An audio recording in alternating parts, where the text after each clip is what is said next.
قبل ما نخش على تفاصيل المحاضرة بتاعتنا ونتكلم عن اللغة العربية، عايز أقول لحضرتك نصيحتين مهمين جدا جدا جدا جدا. لو أنا كنت مكانك كنت هعملهم. تمام؟ سريعا كده في عجالة عشان ما أطولش على حضرتك.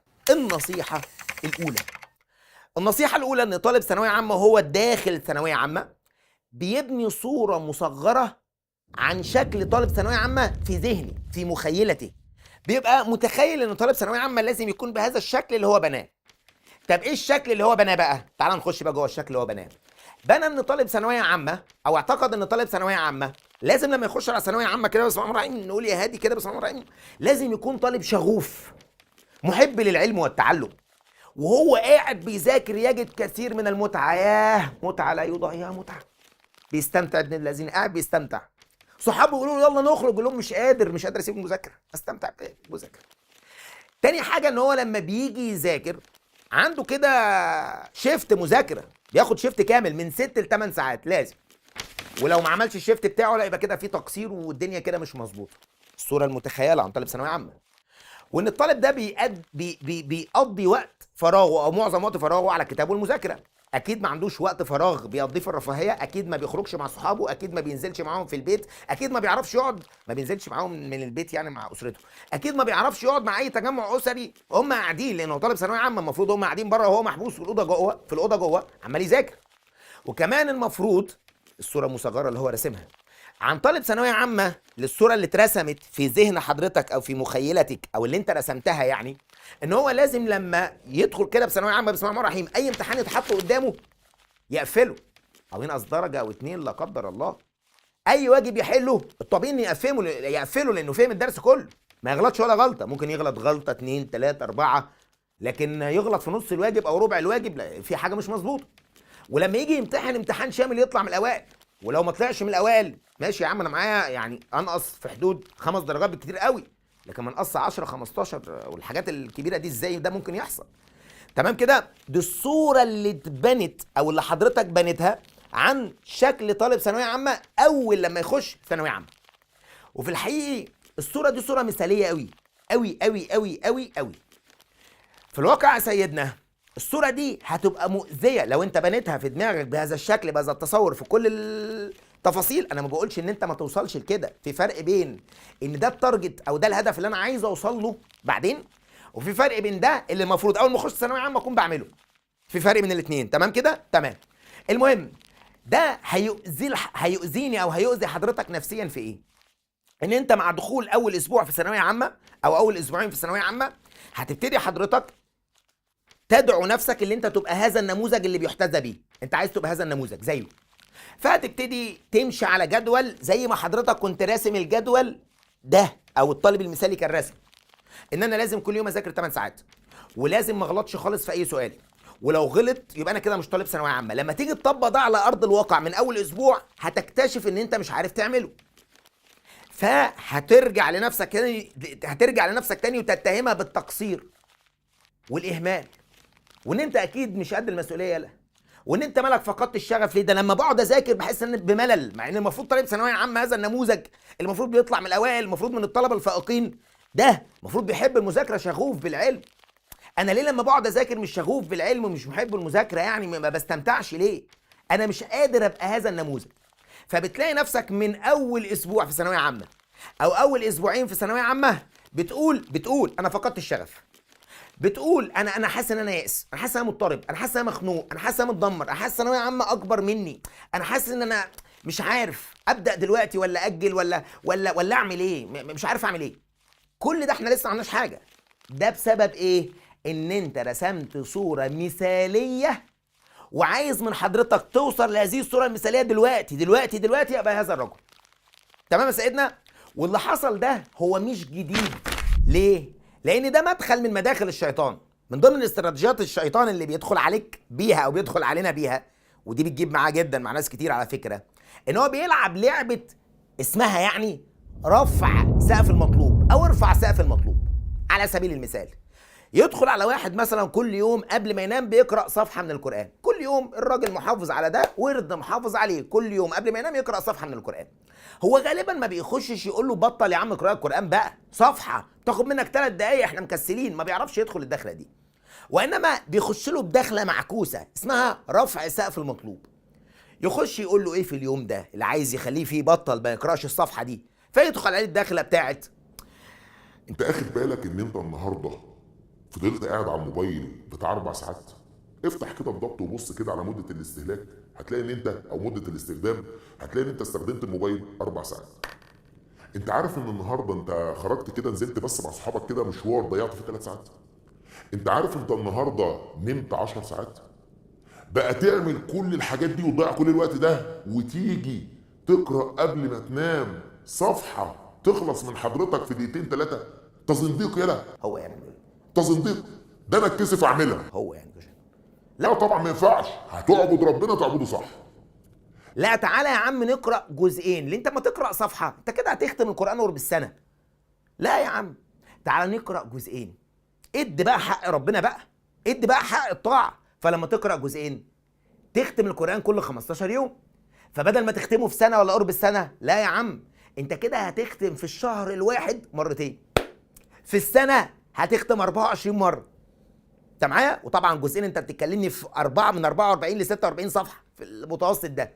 شوف هيخليك تقرا كام صفحه؟ من صفحه ل 44، تاخد 44 ضعف. شوف المهم نرجع لموضوعنا. وكمان ممكن يفكرك بقصه الامام الشافعي.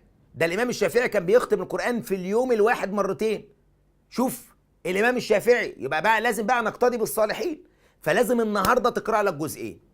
اليوم ده بيبقى عندك همه رهيبه جدا، وممكن هو يرمي لك الخيط ويساعدك كمان ان انت تبقى متحفز وانت بتقرا، ويخليك تقرا الجزئين وتقرا الجزئين فعلا. ثم ايه اللي يحصل تاني يوم؟ ادي وش لو فتحت المصحف تاني، لان تاني يوم بقى خلاص هتبقى اللعبه سهله. هيدخل عليك الدخله بتاعت انت النهارده مصدع، هل انت عندك المقدره اللي انت تفضل تقرا قران في ساعه ولا ساعه ونص؟ لا ما عندكش المقدره.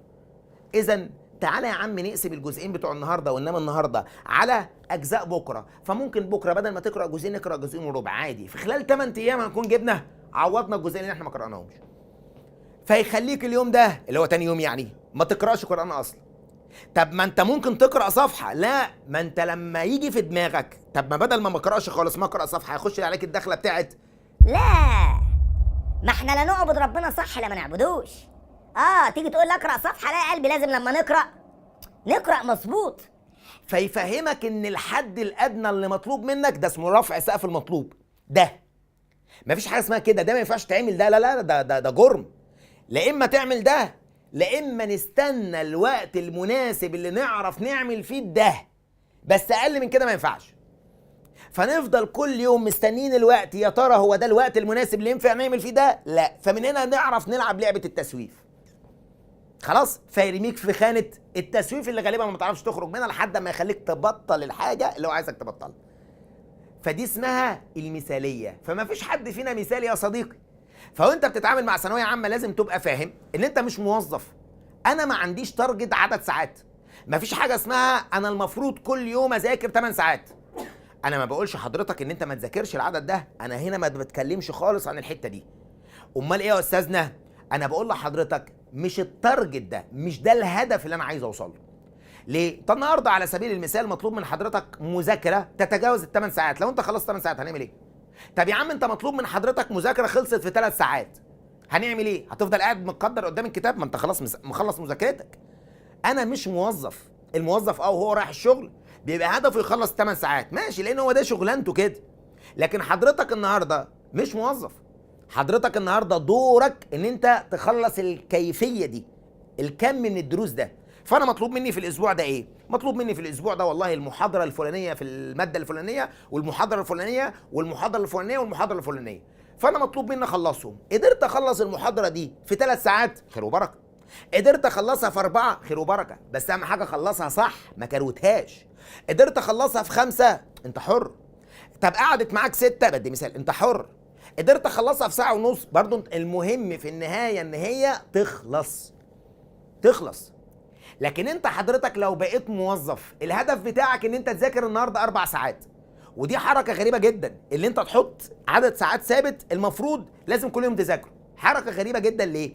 لان حضرتك النهارده بعض الطلبه بتعمل ايه؟ يجي يقول لك انا هذاكر النهارده ساعتين عربي. ماشي يا عم ذاكر ساعتين عربي.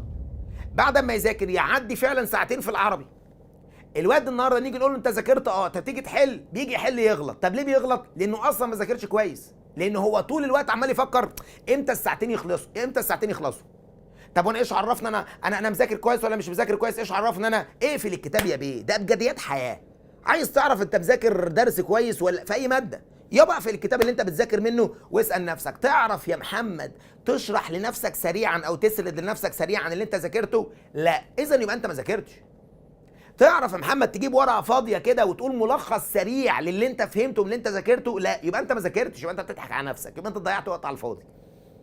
فانا مش دوري افضل قاعد متقدر قدام الكتاب ساعتين. لا يا قلبي، انا مش عايز اقدرك، ومفيش حد فينا عايز يقدرك، ولا المطلوب من حضرتك تتقدر ولا تسمح لحد يقدرك.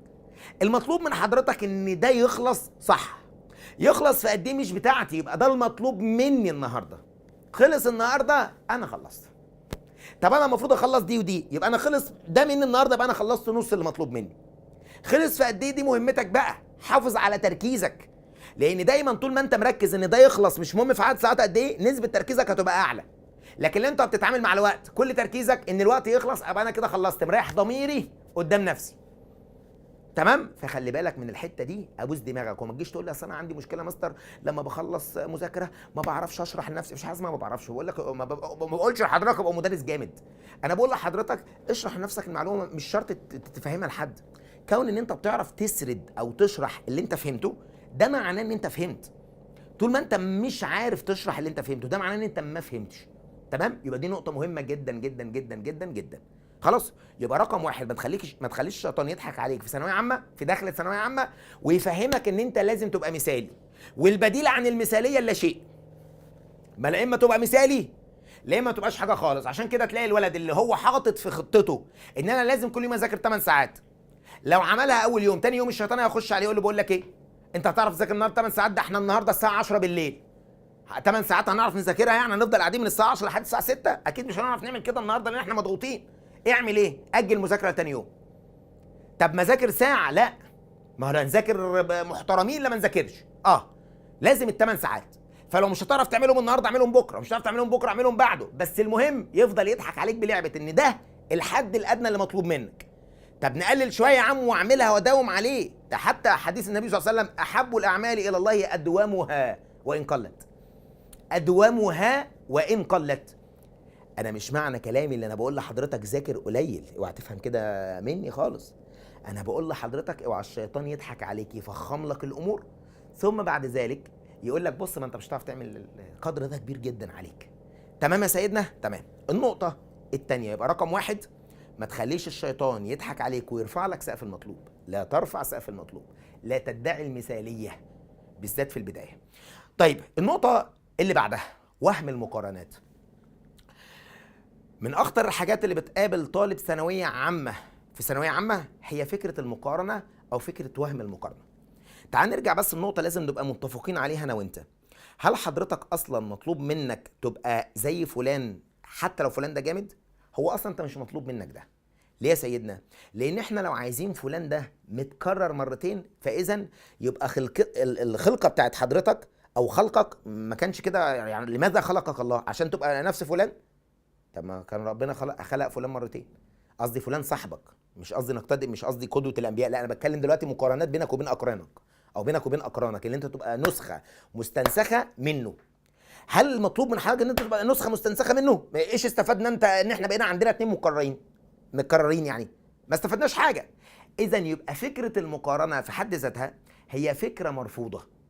فكره مرفوضه. حضرتك بعد اذنك ما تدخلش نفسك في مقارنات مع حد، ولا تقارن نفسك بابن خالتك ولا ابن عمتك، ولا تقارن نفسك بين صحابك، ولا تقارنش نفسك خالص. انا مش دعوه يا باشا، انت يا عم ربنا يزيدك وربنا يمن عليك وكل حاجه، انا يهمني نفسي. انا النهارده عندي مشاكل ايه عشان اعرف اعالجها، فما تبقاش عندي موجوده بكره، عشان ما تبقاش موجوده عندي بعد اسبوع، عشان ما تبقاش عندي موجوده بعد اسبوعين، عشان ما تبقاش عندي موجوده بعد شهر. ده دوري في ثانويه عامه، دراسيا وحياتيا ودينيا وكل حاجه. خلاص؟ تمام؟ فبلاش مقارنه، لان احيانا المقارنات بتضعف النفوس، فبتخلي النفس تلعب مع الشيطان، بيخش برضو الدخله دي، فيقول لك شايف فلان بيعمل ايه، اعمل زيه، ما عرفتش خلاص يبقى انت فاشل، يبقى انت مش نافع. لا يا قلبي، لا لا لا، هو فلان مش هو ده النموذج اللي بيحتذى بيه. انا قصدي فلان من اقرانك، من اصدقائك، تمام كده؟ خلاص، مش هو ده شرط النموذج. امال مين النموذج؟ حضرتك في ثانويه عامه مطلوب من حضرتك تعرف ايه مشاكلك وتعالجها، بس كده. مش مهم مين سابق ومين الاول ومين التاني ومين بدأ الاول ومين بدأ، المهم حضرتك النهارده ايه مشاكلي واعرف اعالجها ازاي. فما تدخلش نفسك في مقارنات، حتى في البيت لو اجبروك او قالوا لك او اجبروك على فكره الدخول في مقارنات، اسمع وقول حاضر وطلع من الناحيه التانيه. تمام يا سيدنا؟ خلاص. ولا يفهم من كلامي ان انت لو من الناس اللي بتحب التحديات مع صحابك، ان انت وصلت لحد فين فتعالى بقى نسخن وانا بقى هسبقك، ده مش مقارنات خالص. ده فكره يلا نعلي على بعض، يلا نساعد بعض، يلا نساند بعض. ده مش مقارنه.